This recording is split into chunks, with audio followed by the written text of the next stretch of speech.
Please be seated.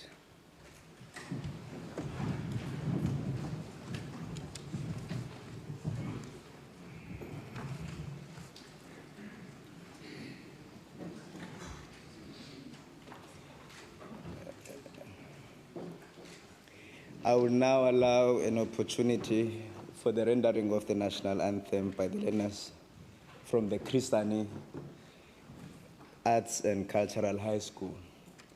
That is my high school. I'm an alumni from that school, so welcome.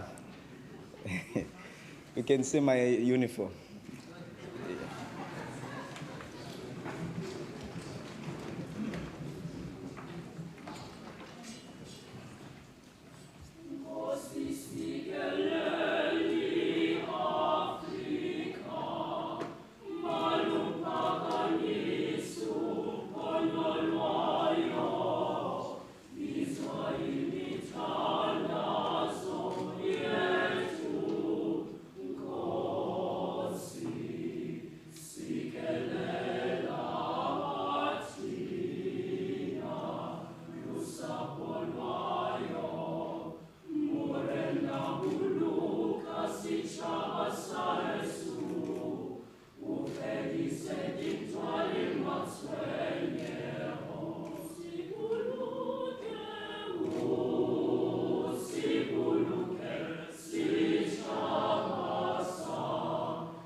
Thank you, Christian High School. They are from Makaza and Kailicha. Let us pray.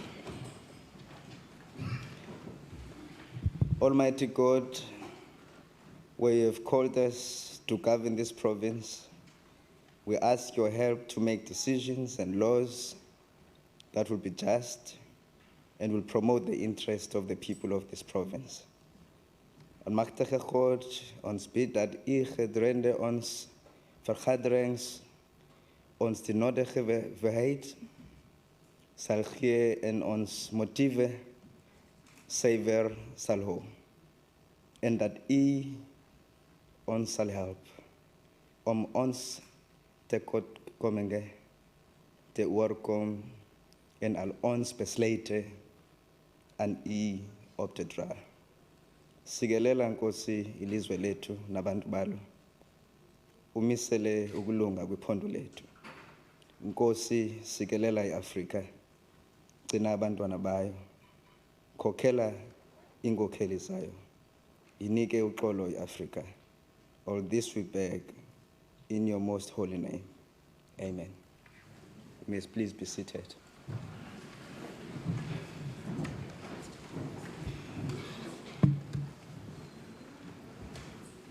Order.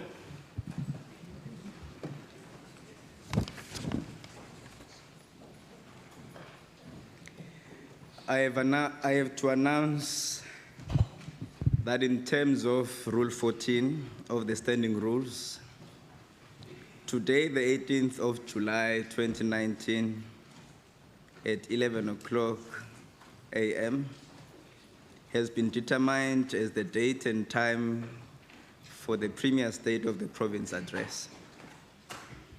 This sitting is meant specifically for the purpose of affording the Premier an opportunity to deliver his State of the Province address. And on this occasion, no business other than the State of the Province address, by the Premier shall be entertained. We'll have our chance to respond. We've got the date set, we all know. I also wish to remind honorable members that the debate on the address will take place on the 23rd of July, where honorable members will have the opportunity to fully engage and interact, deliberate on the speech by the Premier. So on the 25th of July, the Premier will reply to the debate. I also want to take this opportunity to welcome our guests to the Provincial Parliament, the leaders of political parties, diplomatic corps, councillors, mayors, speakers, the community of the province. But most importantly, as the Speaker, I'm blessed here, Honorable Premier and Honorable members. My parents are here for the first time. They are sitting there in the Speaker's box. Will you please stand? Yes.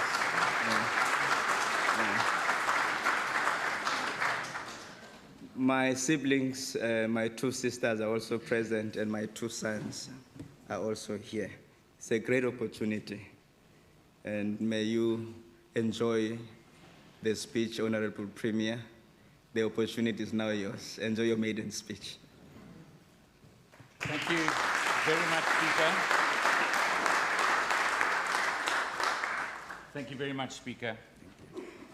Citizens of the Western Cape, Honourable Speaker, Honourable members of the Provincial Cabinet and this legislature,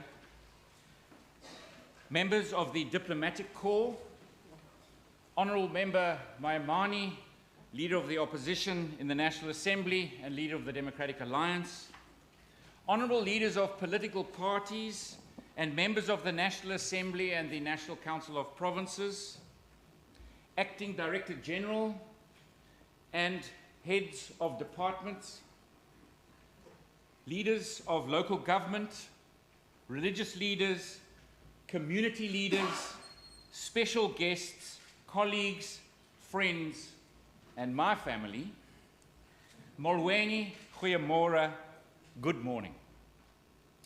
Today we mark the birthday of the father of our nation, a day which South Africans and people from around the world celebrate by performing acts of service in his name.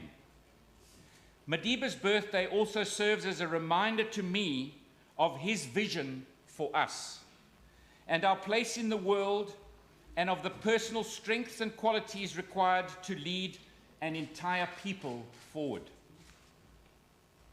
It has been 6 years since President Nelson Rolihlahla Mandela passed away, and I know I speak for many of us here in saying that we miss him.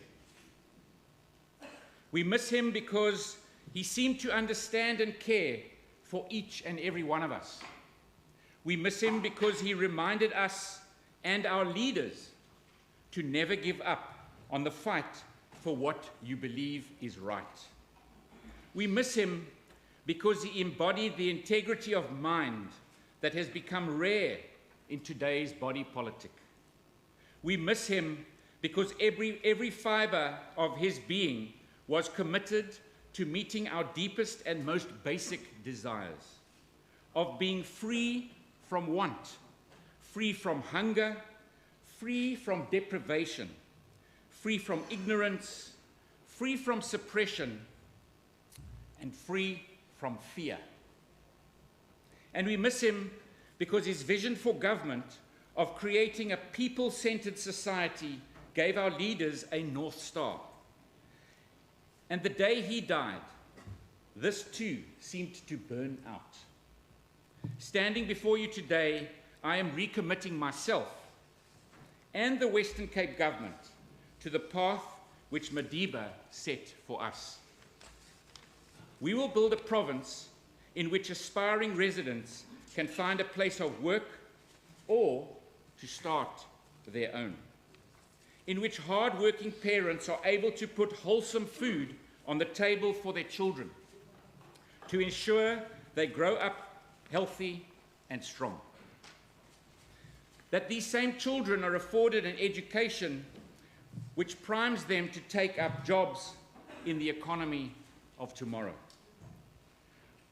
where even the poorest of the poor are able to live dignified lives.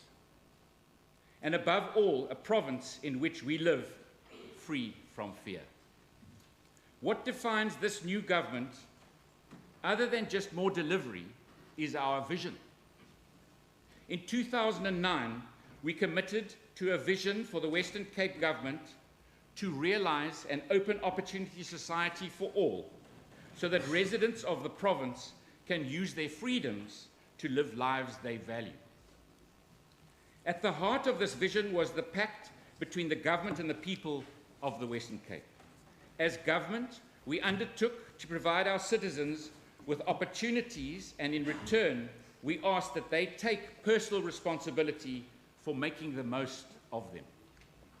Today, I am recommitting to that vision statement, but with a new focus and a sense of urgency. We will live and be accountable to our values as a government, and we will continue to build the capable state on this foundation.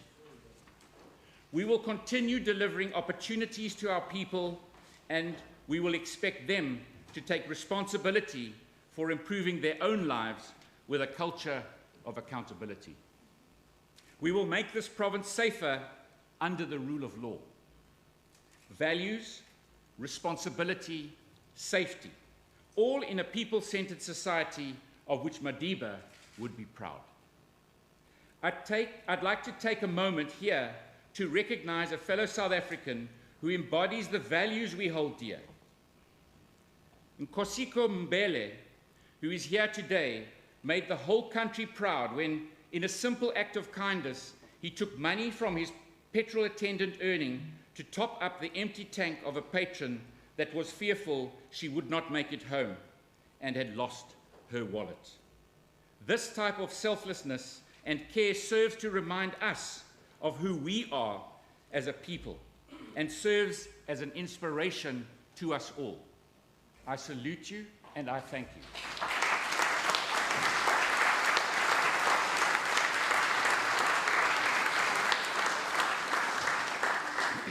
Speaker, I am thankful that 10 years of good governance in the Western Cape under the Democratic Alliance, led by our formidable former Premier Helen Zille, means we are not starting from scratch, and I also welcome her today, seeing her in the gallery.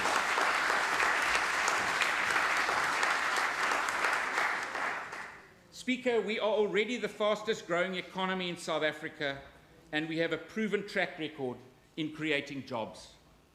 Since the DA was elected in 2009, the province has attracted 100 billion rand in foreign direct investment.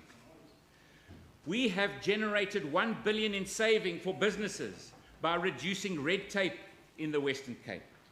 Cape Town has been named the top financial centre in sub-Saharan Africa. The city region has become firmly established as Africa's technology hub, our very own Silicon Cape, or Silicon Valley.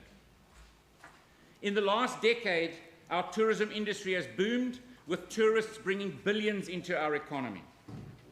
We are also the events capital of Africa, and Speaker, we look forward to hosting the Netball World Cup in 2023. I'd like to wish our netball team all the very best as they take on England in the semi-finals tonight at this year's World Cup.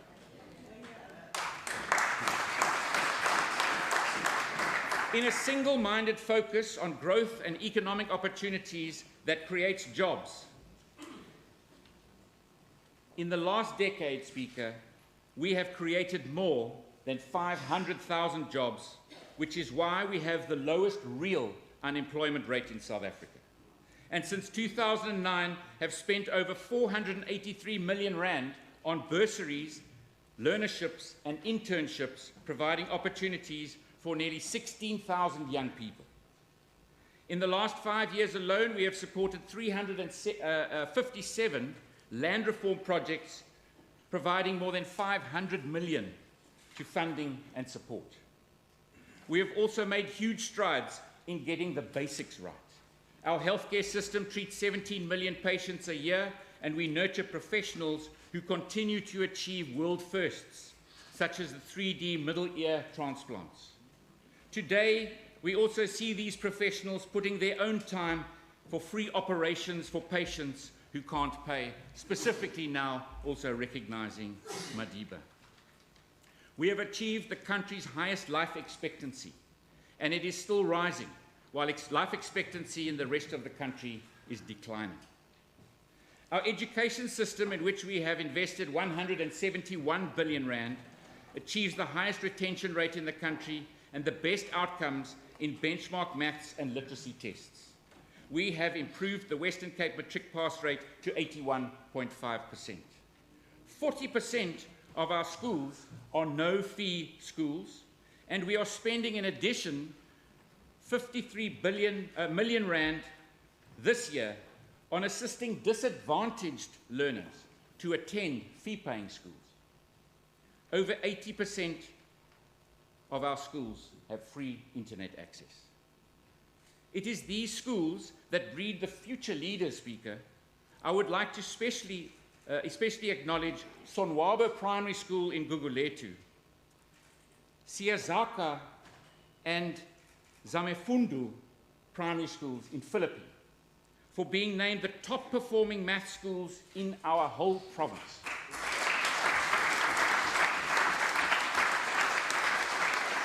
Speaker, in 2019, the household survey confirms that we provide the best package of basic services for our citizens. 98.7% of homes have access to piped water.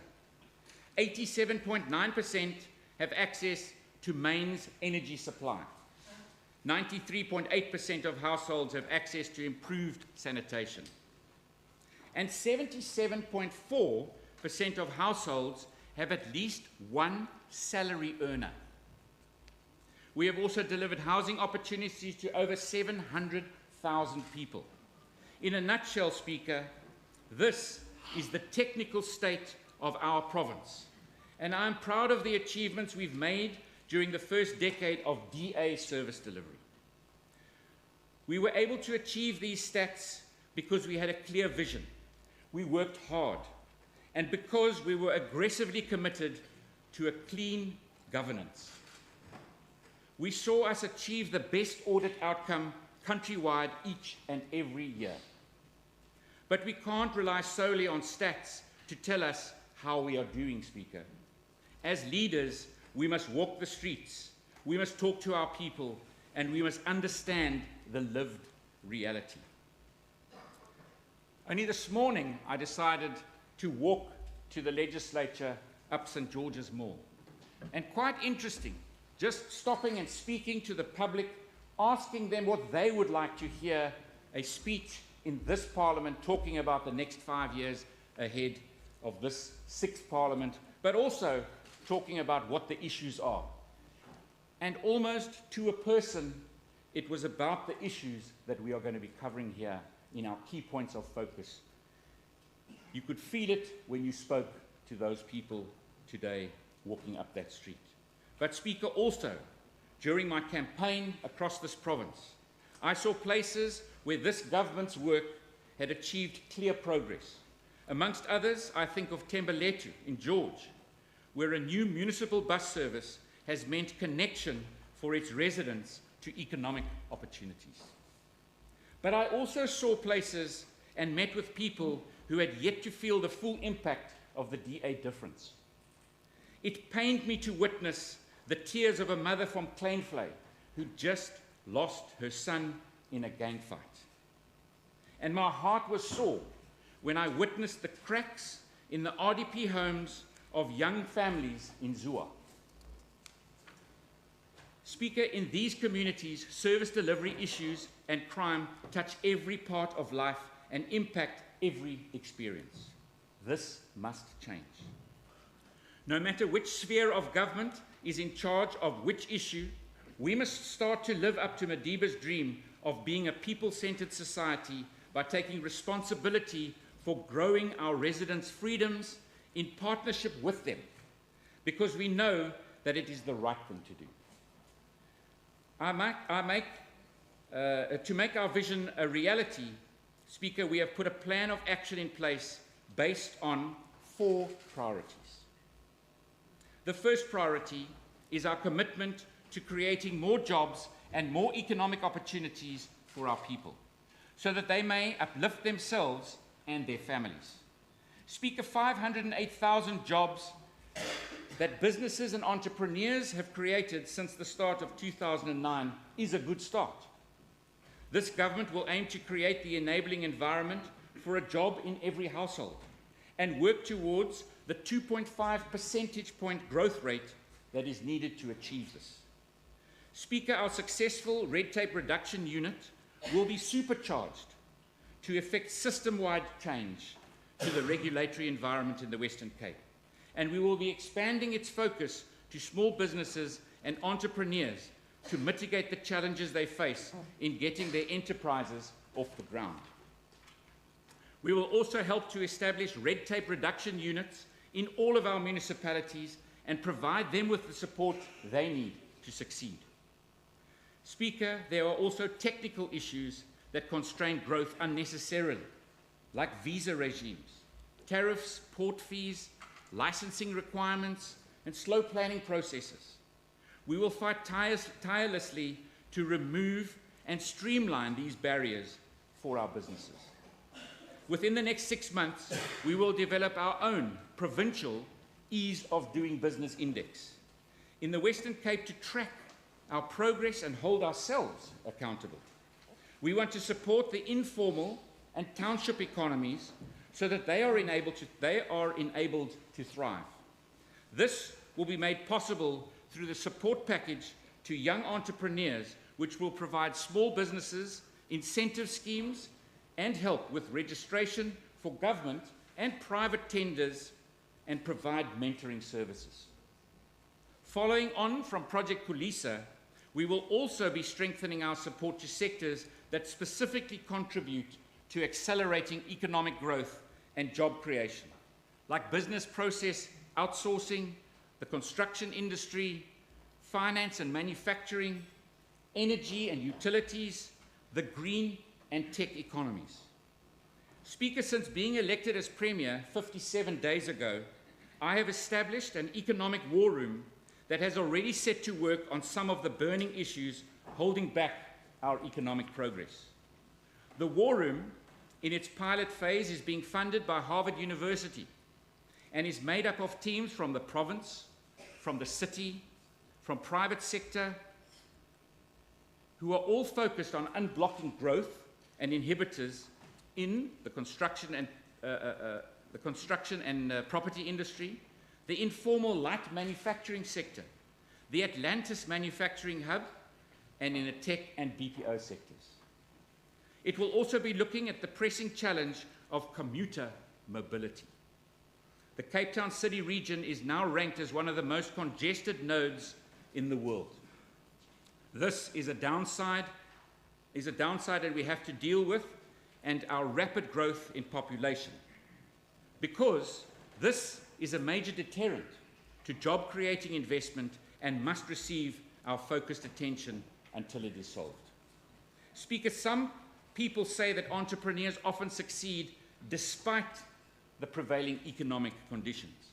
In fact, it's those pressures and those conditions that actually drive entrepreneurs.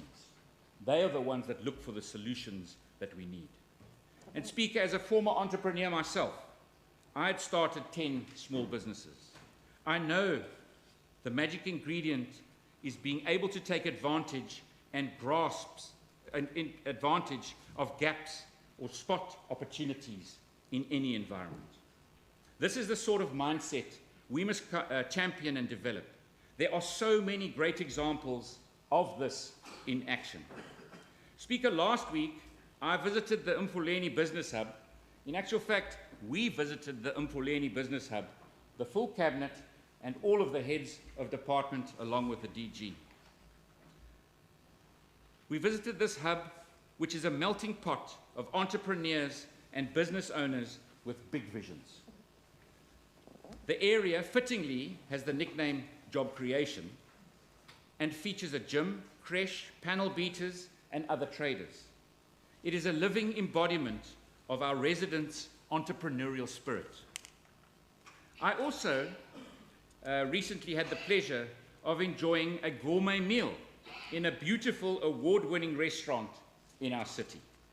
This entrepreneur has cooked meals for people from all around the world. I am so proud of Abigail Mbalo Mokena for 4-roomed Ikasi culture in Khayelitsha, who took the risk and gave up her career as a dental technologist to start her own restaurant. It is now a shining star on our gourmet scene, creating jobs and income for her community. And I'm not sure if she's here today. I also had the opportunity, Speaker, a few weeks ago to meet another like-minded entrepreneur, Soraya Williams, who is here today, I believe. Am I correct? There she is.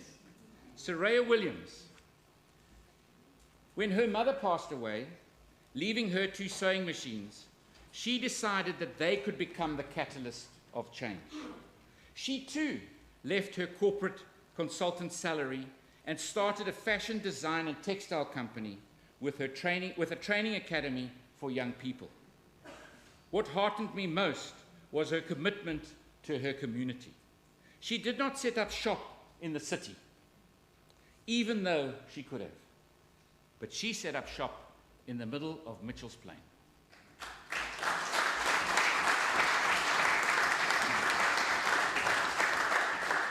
Speaker, the challenge we face is how we facilitate the creation of many more Mfuleni business hubs, Abigail's and Soraya's. Financing has always been a prominent concern for small business, Speaker, which is why we started a while ago the funding fair. We also developed an SMME booster fund, which has budgeted 21 million in this current year to assist 100 township and rural small businesses to meet their infrastructure needs. Working in partnership with Pick n Pay, another project, and the private sector, we have also been busy transforming spaza shops into fully fledged, locally owned supermarkets. Speaker, our efforts have borne fruit. Today, we are also honored by a Mr. Luvuyo Rani. There he is. Mr. Luvuyo Rani, who's in the house today, he and his brother started their small internet cafe business in 2004, not so long ago. This business received support to grow from our Enterprise Development Fund. He's also been a winner of competitions. I still remember him winning the SAB Kickstart competition. But today, his company, Selulu Technologies, which operates IT stores and training centers in townships and rural communities across South Africa, has created over 200 jobs and trained thousands of people.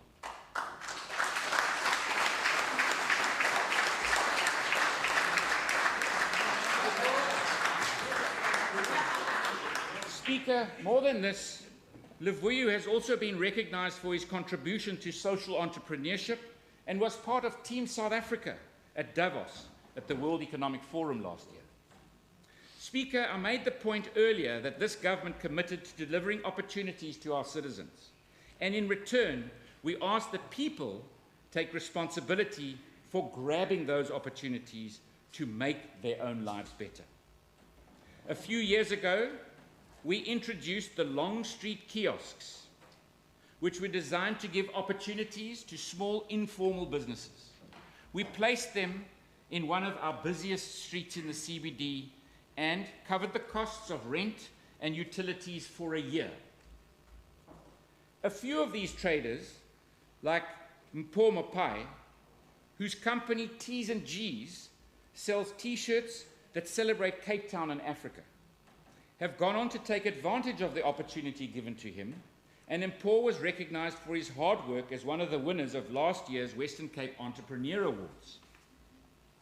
But Speaker and members of this House, some of these traders would arrive notoriously late, or not at all.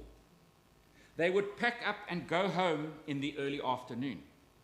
The roller doors of their kiosks were more often closed than open, until eventually they didn't open at all. On the other hand, we had desperate newcomers knocking on our doors, asking if they could take up a place. Speaker, as a government, we will fulfill our side of the bargain. We will keep helping small businesses get access to affordable funding options, and we will keep seeking out innovative partnerships to help small businesses grow. We will work to eradicate the unnecessary red tape that makes it difficult to start new businesses, and we will make it easier to access government tenders and incentives. But what we can't, nor ever should do, is take responsibility for the entrepreneur themselves. This is the deal that we are offering. It requires effort, dedication, and hard work from us and from the entrepreneurs. There is simply no other road to success. Speaker, in line with our opportunity and responsibility pact with business, government must make sure that the provincial economic environment is as resilient as possible. In particular, this means a laser-like focus on securing our water and energy resources for the future. This province has already positioned itself as a green manufacturing hub, and with the development of the Atlantis Economic Zone, we expect to create over 1,200 direct jobs in the area and over 24,000 full-time equivalent jobs over its 20-year lifespan. We have pledged to expand the number of green businesses working out of our province and the number of jobs that they create. On the energy front, we will continue to focus on growing solar PV and on taking forward our preparations to ensure that the Western Cape is ready to use gas as an alternate energy source. Our work in solar PV has seen us increase the uptake of solar from 20 megawatts in 2015 to over 112 megawatts currently. Speaker, Eskom remains a major risk to South African businesses' continuity and confidence. And to mitigate this unacceptable risk, I will continue to push the Minister of Energy to authorize municipalities to buy power directly from independent power producers and to agree to the inclusion of Saldanha Bay as a port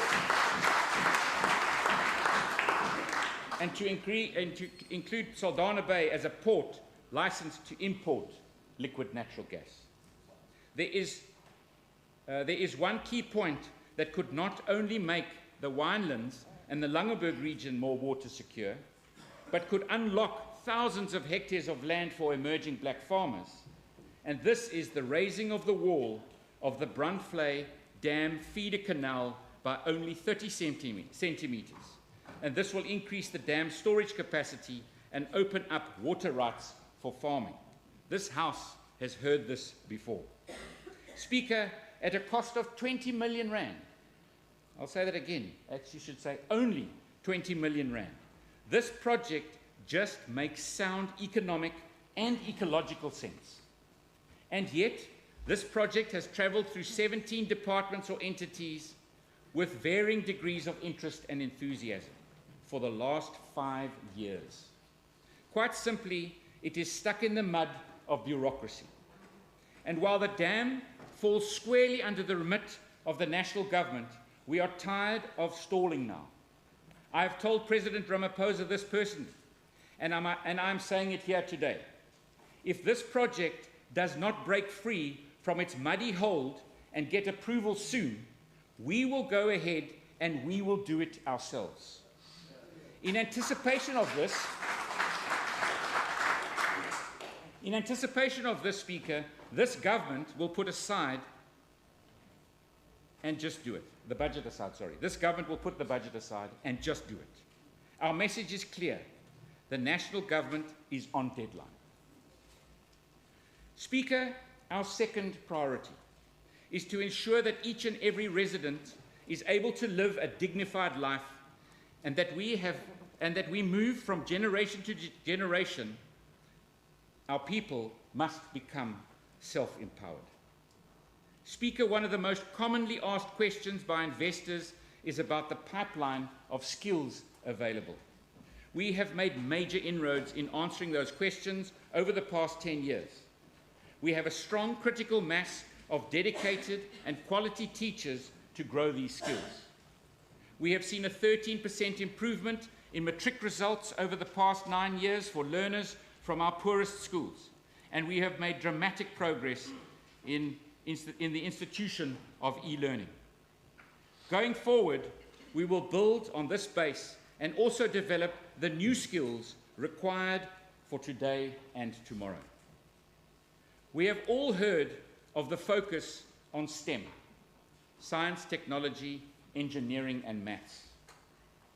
We will future-proof our education system by moving from STEM to STEMAC, and pilot projects in this respect are already in the pipeline.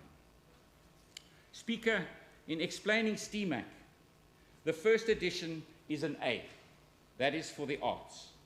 If you've watched South African Idols or The Voice or been to any one of the theatres or galleries in this province, you will know that our region has an abundance of artistic talent.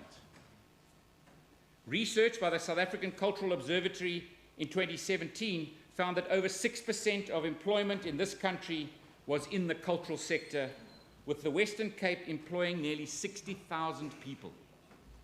As this province grows its film industry and looks to further develop its arts, music, and culture tourism offering, these are skills we can use. Speaker, the second A is for agriculture. Agriculture is a vital part of our economy, and we need to see agricultural education start to play a bigger role in our offer to learners. And I am not talking about how to milk a cow. I'm talking about how to program a robot. How robotics, not necessarily even milk a cow, but perhaps pick a peach. It's already here, as the Minister of Education says. It is already here. Our students have to be prepared for this already here. Speaker, an injection of new young talent into the sector will transform and revitalize it so that we can leverage our natural resources, leading to more jobs and food security in the future. Then the C in STEMAC is for coding and cloud computing. These are not skills for some point far off in the future. They are skills we need right now to offer young people with talent access to amazing opportunities in the workplace. We need these skills, and if we are to stay competitive on the global stage.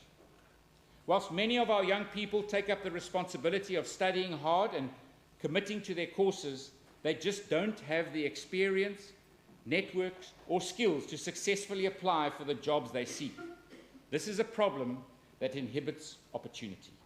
That is why the province has developed partnerships with businesses and rolled out innovative internship programs to fill this gap. These programs will be scaled up significantly with our partners, doubling the number of young people who complete them in the next financial year. We will also upscale our one-year work experience programs, which will include skills and work readiness training and placement support. These opportunities are designed to get young people a foot in the door, and I'm pleading with each learner that receives a spot to make the most of it. Use the opportunity that we give you. Speaker, education and healthcare take the biggest share of our government spending. As these budgets dwindle in inverse proportion to our population growth, we need to start innovating to find new ways to deliver these services to more people, more affordably and more effectively. The private healthcare industry in South Africa has pioneered the idea of taking personal responsibility by rewarding members for making healthier lifestyle choices. As a government, we need to learn from this as we tackle the challenge of finding solutions to our high burden of lifestyle disease like diabetes high cholesterol, and heart disease. We will announce a behavioral change pilot project in which our health services users are rewarded for healthier choices within the coming months. For those who are already suffering from illness or need emergency care, it is about improving the basics, reducing waiting times, and getting primary health care closer to the patient. We've just visited the Grobouw Clinic. This was part of that same tour that the Cabinet and the heads of department went on, where we now offer a 24-hour service. This is our new baseline, and we will look to roll out similar centres of healthcare service across the province.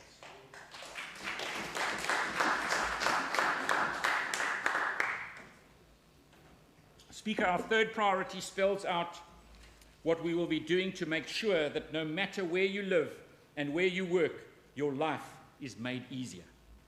One of the keys to delivering real and tangible opportunities is in creating spaces where people and communities can live and prosper.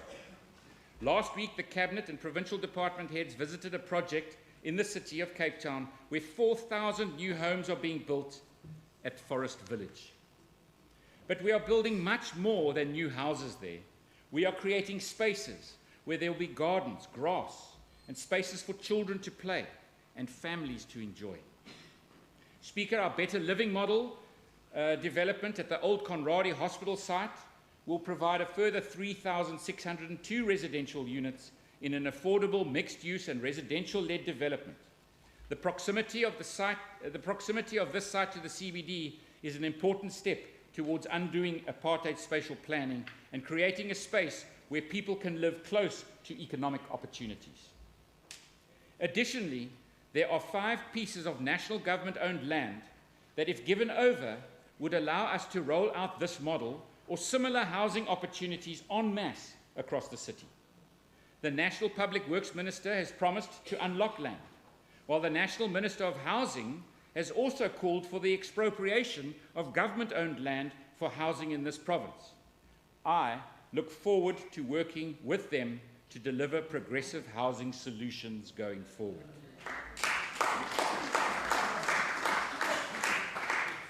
Speaker, for our part, I can announce today that the Western Cape will look at ways to match the extent of any national government-owned released to us for the development of housing. Human settlements and spatial planning cannot be divorced from transport and mobility. Order. Honourable members, order, please let us allow the Premier to proceed. There will be a time for us. Honourable Member Dagmo, please assist the Speaker in this case. On the 23rd, we'll have an opportunity to embark on our debate. So let us wait patiently for that. Honourable Premier, please proceed. Thank you very much, Speaker. Speaker, human settlements and spatial planning cannot be divorced from transport and mobility. This province needs a clean, safe and reliable transport system.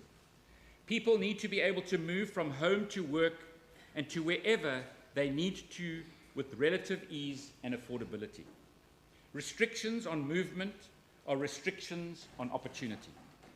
Whilst our President dreams of bullet trains and our Transport Minister can't even make it from one end of our city to the other on board his metro rail service, and while he gets to go back to his ministerial vehicle at the end of his junket, the ordinary citizens face months and years of late, overcrowded and unsafe trains that put her job at risk. We have to fix the basics in transport first. A functional, clean, safe and reliable system is an important building block in our economy. So, Speaker, let me give notice of our intentions. We intend to take over the management of the rail system in the province from national government so that the trains work and run on time.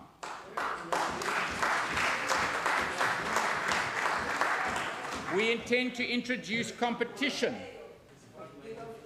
We intend to introduce competition by licensing private sector operators to take over the operation of the railway system on qualifying routes in the Western Cape. And we intend to introduce a combined ticketing system to be used on all modes of public transport.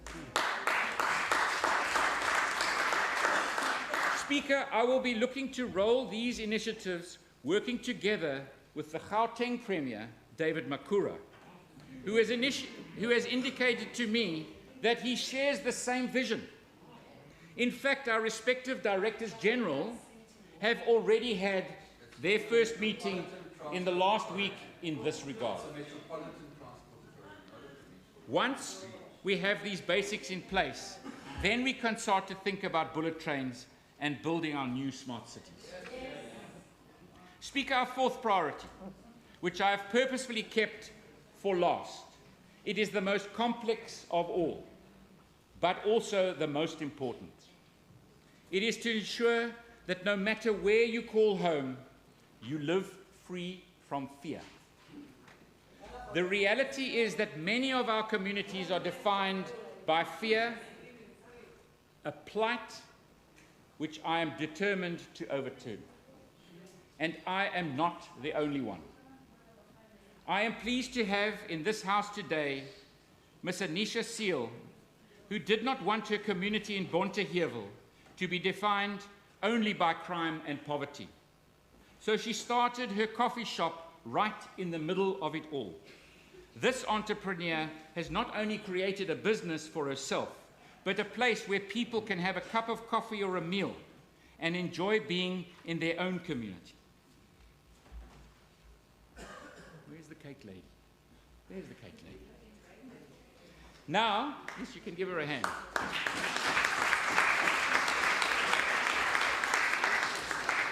It's not only difficult as an entrepreneur to start a business in any environment, but when you really go to the middle of a war zone, it is absolutely unbelievable. Well done.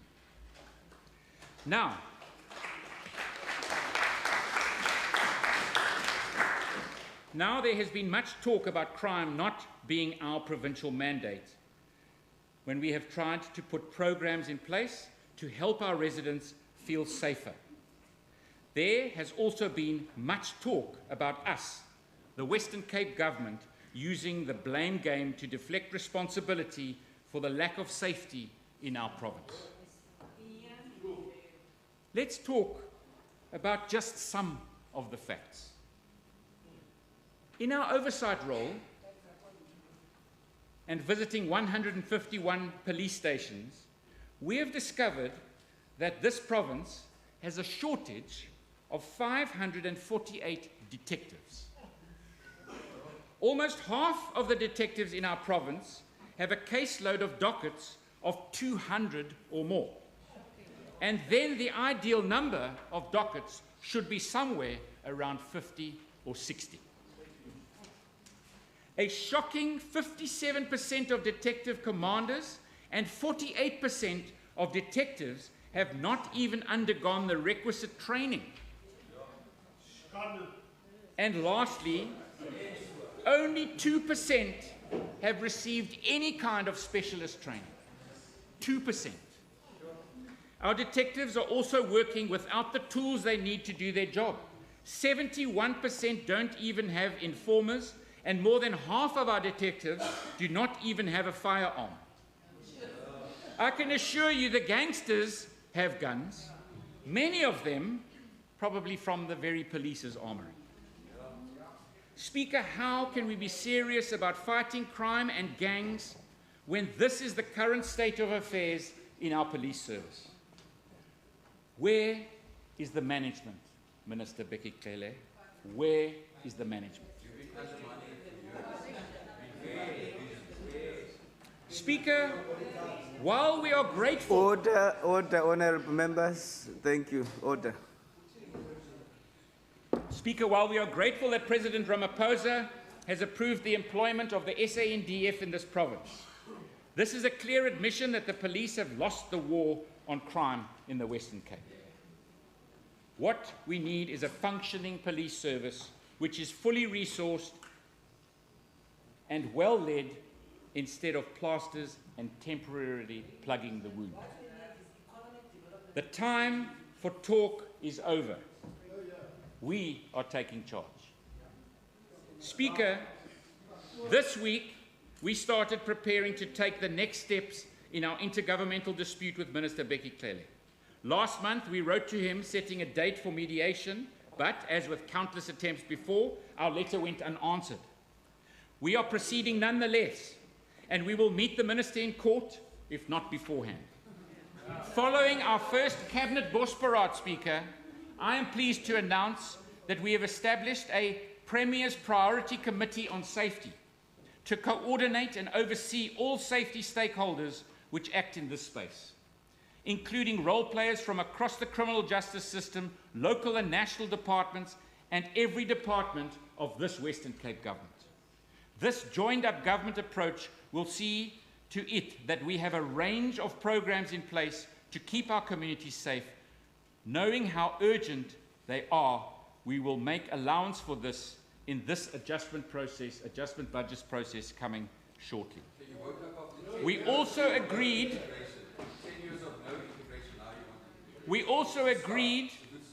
to accomplish the following new goals: increasing and enhancing our own enforcement capacity, including transforming our traffic police to a fully fledged highway patrol and bolstering local law enforcement, building safety partnerships to improve collaboration and intelligence-driven coordination, building partnerships by bringing together neighbourhood watches and community policing forums, government departments with a focus on social development, cultural affairs and sport, economic development and education, and of course, bringing in municipal police, law enforcement, and the private security sector. Promoting a safe, cohesive space through the development of social infrastructure, and reducing the harmful impacts of alcohol and drug abuse. In addition, we will ramp up our existing safety programs from after schools all the way across government to Project Chrysalis. In collaboration with the City of Cape Town, we have deployed peace officers and law enforcement officers to communities and schools under threat. We now support over 300 neighbourhood watches with resources, training, and a financial kickstart. We also provide funding to community police forums who are executing projects in their communities aimed at alleviating crime. In turn, we insist that these structures commit to holding their required elections this September to renew their mandate with their communities. We've spent 3.7 million rand in the last year on youth safety and religious programs, through which we run 130 activity centres for learners during the school holidays, and this will continue with a focus in our hotspot areas. Speaker, the police, as our first line of defence, often bear the brunt of our frustrations and criticism. The reality is, our entire criminal justice system is in a dire strait of disrepair. This is why we established a court watching briefs unit, which monitors court cases and ensures that criminals are effectively prosecuted. Despite all of this, we cannot make a major dent in crime without the support of our national government, which holds the policing mandate. We have put 5 million rand in funding on the table to resurrect the Police Reservists program, or to fund the police access to the City of Cape Town CCTV technology. We have offered our own staff to act as Commissioner of Oaths so that officers are relieved of desk work. These offers have received a cold reception. That is why we ultimately want control of the police devolved to the provincial level so that we can apply our track record of excellence to managing this vital service. In this respect, Speaker, we have assembled a team of law and policing experts who've already met to look at the provisions of the Constitution which we can make use of to increase our powers to deal a decisive blow on crime. And I'm expecting this report soon. Mr. Speaker, in the midst of violence and poor police management, it is easy to lose track of the many good men and women who get up each morning, put on that blue uniform, and go to work to make this province a better and safer place. The police service, Speaker, the police service in this province has a central core of really good people whose image is tarnished by a minority of bad elements. Being a police officer is a responsibility of the highest order, and that responsibility should not be taken lightly. We salute those who understand and uphold that sense of responsibility and play their part in society. I would like to pay special tribute today to two police officers who just last month went above and beyond that call of duty. Warrant Officer Michael Daniels and Constable Emil Faru received a call from police in Eswatini, alerting them that Denzel Daniels, who had been reported missing 6 years earlier, had been found. The family had given up hope of ever finding him, to the extent that they had held a memorial service for him. Speaker, these two officers took leave. They raised funds. They raised the funds themselves and also through their local church organizations. And they raised these funds and drove 3,600 kilometers round trip in their own private vehicle so that Jane and Denzel Daniels could be reunited again.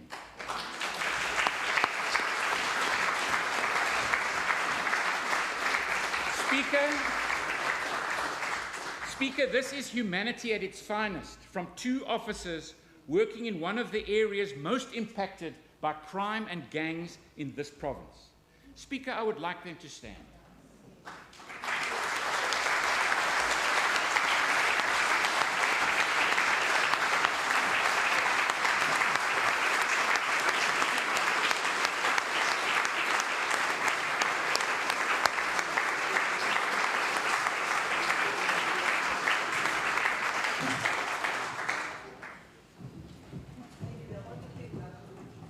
Speaker, thank you that we could all have the opportunity to thank them. The Community Safety Act allows us to recognize police officers for acts of service. These upstanding officers have not only helped to selflessly reunite a mother and her son, but have played an incredible role in building a relationship of trust between the police and the community. I will be presenting them with a formal commendation directly after this address.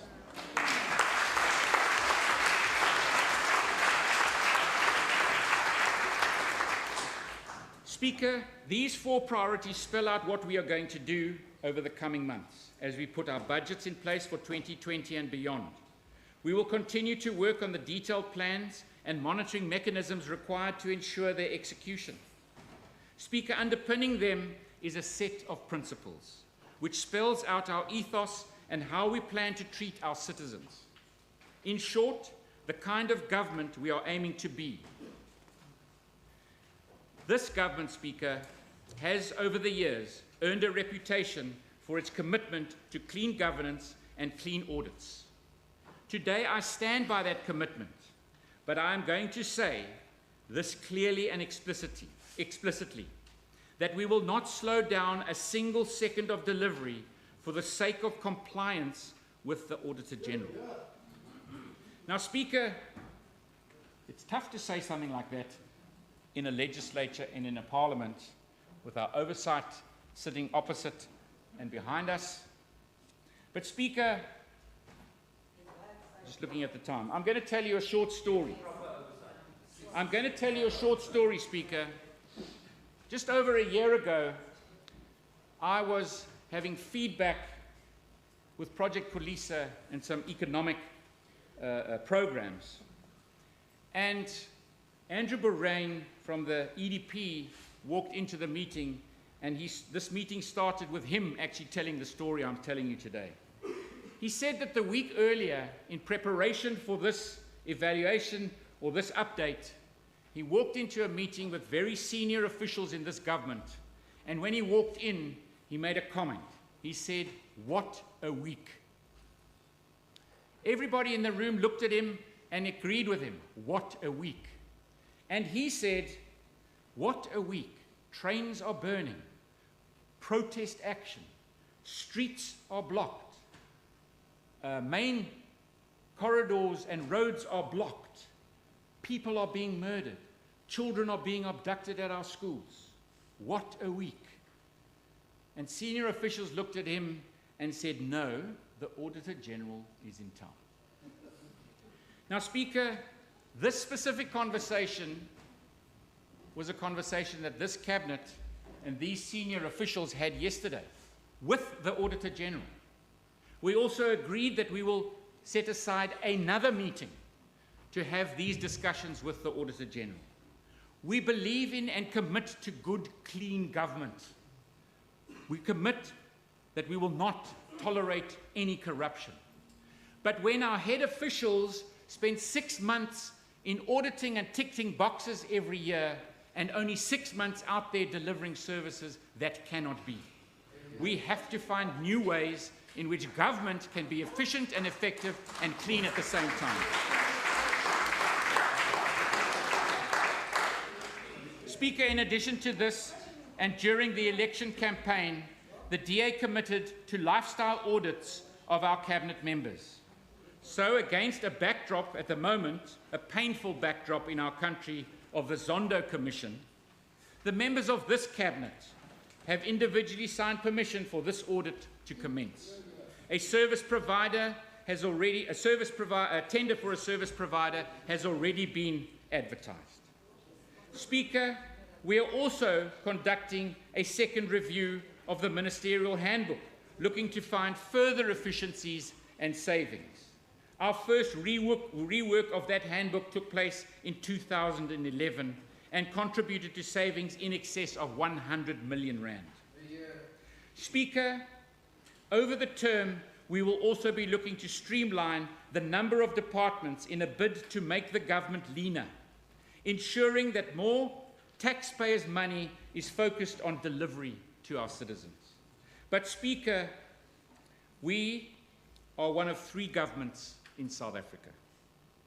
And the only way for the people we serve to truly benefit is when we all work in an integrated and cooperative manner.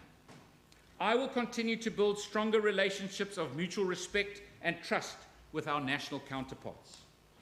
And when it comes, Speaker, to local government, we have a constitutional responsibility for this sphere, and it is currently facing multiple pressures, from financial strain to service delivery protests.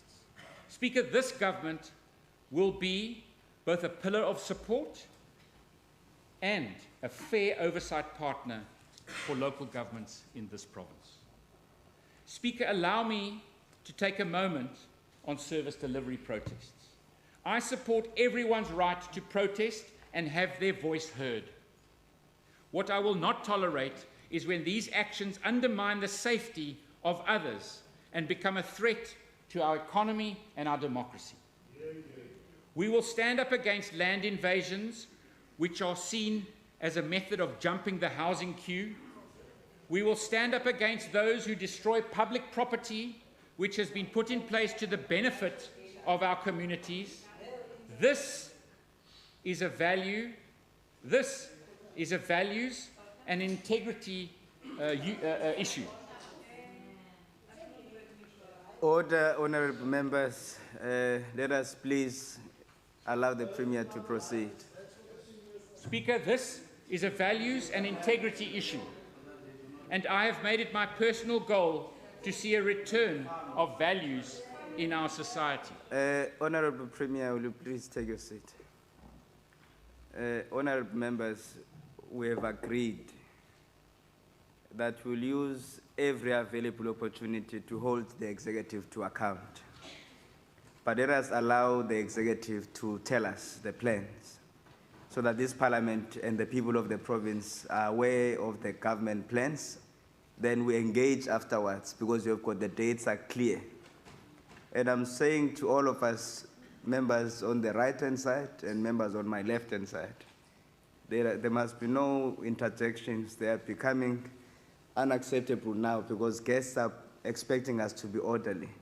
Please assist me because I know you can. Thank you very much. Over to you, Honorable Premier. Thank you very much, Speaker. Speaker, I think I'm going to say that again. These protest actions, the destruction of public property, the disruption of public life, this is a values and integrity issue. And I have made it my personal goal to see the return of values in our society. These are things that don't just happen quickly, but we have to make sure, and specifically the leadership in this chamber, we have to play a role in making sure we help society get these values back. Speaker, I also want people to know that they can come and speak to this government. We are accessible. In fact, Speaker, every first Thursday of the month, communities, entrepreneurs, and any other person can come and meet me under the concourse at 7 Wales Street. Speaker, they won't only meet me, because I will be there alongside the members of this cabinet, members of our government, who will be there to engage with people who say, in general, that governments sit in their ivory towers, are removed from the people, and are not able to be contactable. We pledge that every first Thursday of this government, we will be open and accessible from 5 o'clock in the evening to 9 o'clock in the evening for any citizen who wants to come in and interact with us, to put one of their issues on the table, or just to come and talk to us about an issue that they are facing. Speaker, in closing, President Mandela meant so much to us all. He embodied justice, service, and bravery. But perhaps the value we miss the most, particularly when it comes to public service, is integrity. This Western Cape government will not only honour our former president by being the government of integrity, we will do it to honour each and every person that we serve. I thank you.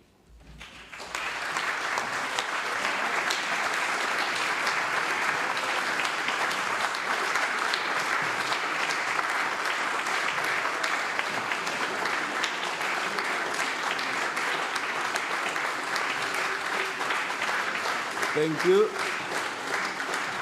Thank you, honorable members. Thank you, Premier. Thank you, guests.